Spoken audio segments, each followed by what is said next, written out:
I've lived on the west coast of British Columbia for almost half my life, but I've been a nature lover and a big tree enthusiast for a lot longer than that. I've made a life for myself in trees as a professional arborist, and when I have free time, I love finding big ones to photograph and climb for fun. I got my first taste of coastal old growth on Vancouver Island in the late 90s, and I've made a number of trips back there over the years in search of more. That forest is addictive, but it's also dwindling and still very much under threat of being clear-cut. Recently, the area around Port Renfrew has had international media attention as logging protesters have blockaded the road access in the Fairy Creek headwaters. I don't really identify as an activist, but in this case, I 100% agree that all old-growth forest is worth more standing. I'd never been to Port Renfrew, so it seemed like a good time to finally pay a visit to the area. I decided to take 2 days and go by bike. To kick off the trip, I climbed this magnificent douglas-fir the night before I left. I ran out of daylight before I reached the top, but you get the idea. I'll go back another time with better light and a better flight path.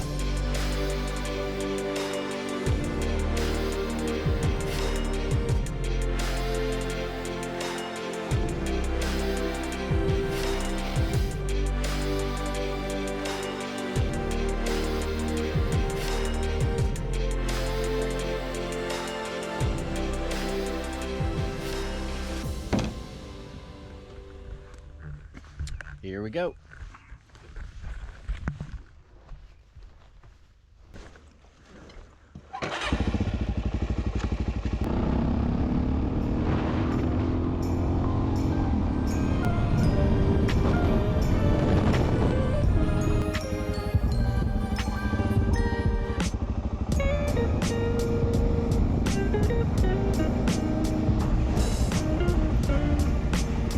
Traveling by motorcycle on BC ferries gets you the VIP treatment. First on and first off. It's a great way to save money and avoid long lineups during the busy summer months. It's like being one of the cool kids with built-in permission to scope out all the different styles of bikes, all going to the same place. There were quite a few headed to the island that day.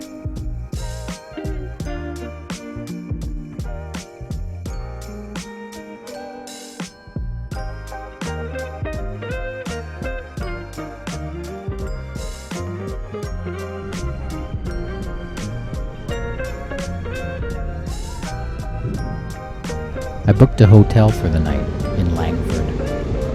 My plan was to ride there from Nanaimo on the first day, head to Port Renfrew on the second day, then make my way back to the ferry via Lake Cowichan and the Pacific Marine Circle route.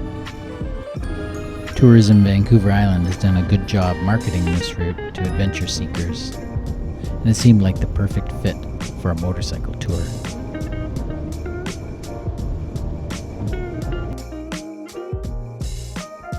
Quick shout out to the 4 Points by Sheraton Victoria for the clean, comfortable room to recharge for the night.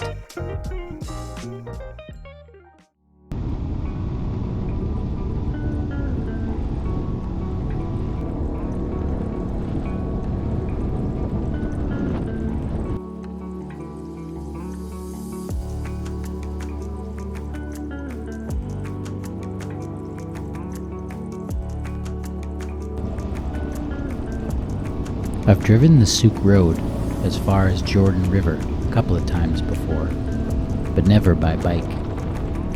It's a much more intimate and enjoyable way to experience this narrow, windy road. Rolling into Jordan River, I could see change in the weather was on the horizon. The heat wave I had left behind on the mainland was about to be replaced by a blast of cooler, wetter air that tested my preparation and clothing selection.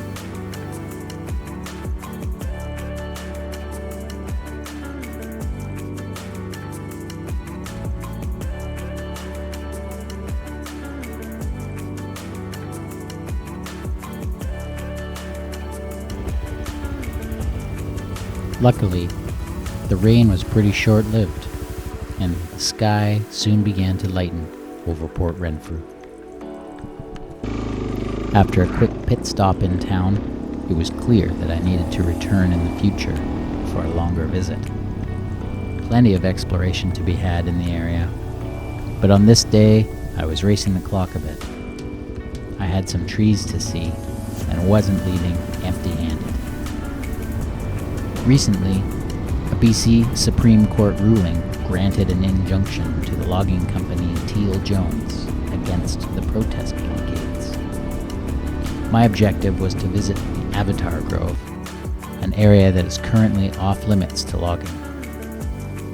But I still encountered a police roadblock preventing vehicle access to the area. The road's closed, which means 6 Ks of hiking. Oh well. Hopefully we can not miss the ferry. The unexpected approach hike definitely shortened my visit, but it allowed me to appreciate some detail I would have overlooked otherwise.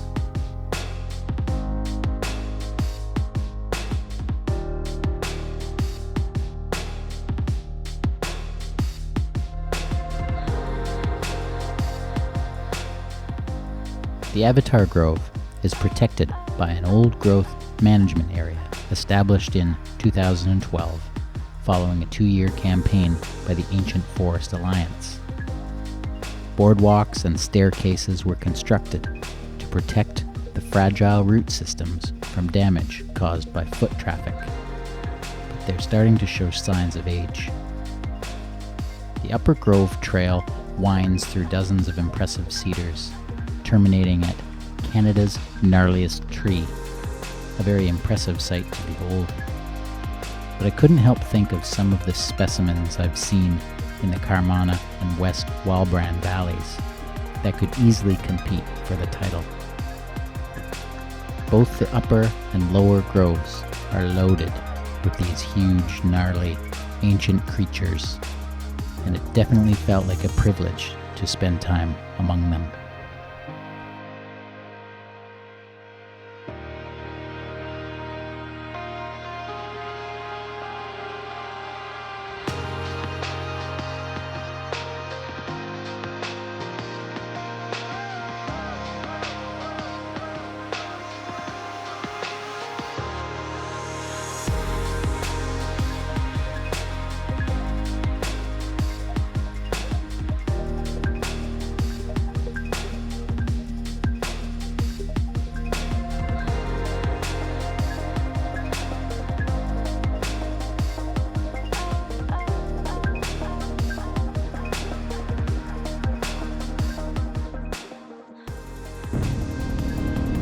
One more detour off the circle route took me to the San Juan spruce to say hello. It was once touted as the second largest spruce in the world, until a lightning strike significantly reduced its size in 2016. But it is still an awe-inspiring specimen.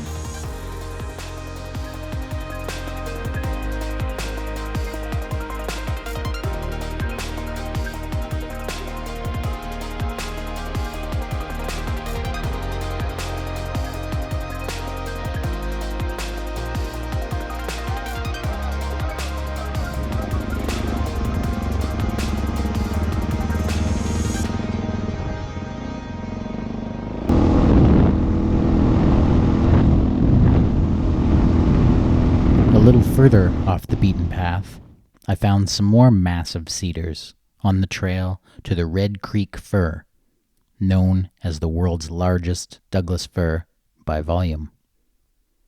If a picture is worth 1,000 words, then surely some video is worth a few more.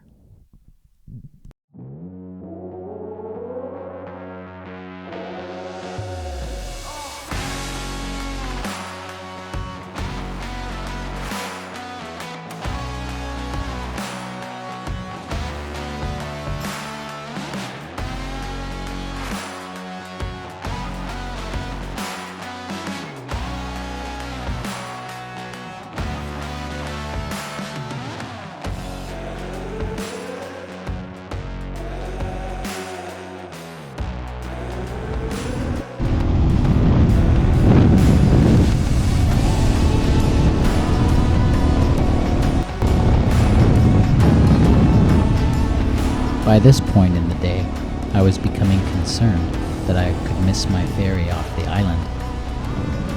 So I decided to focus on riding instead of filming.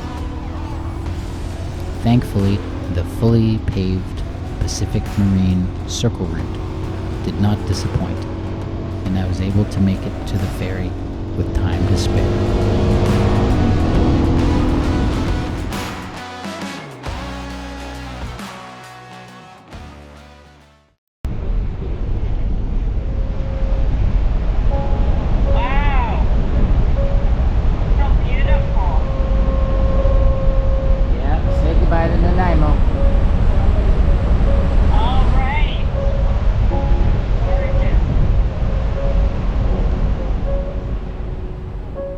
I enjoyed every minute of almost 400 kilometers of beautiful coastal riding over 36 hours.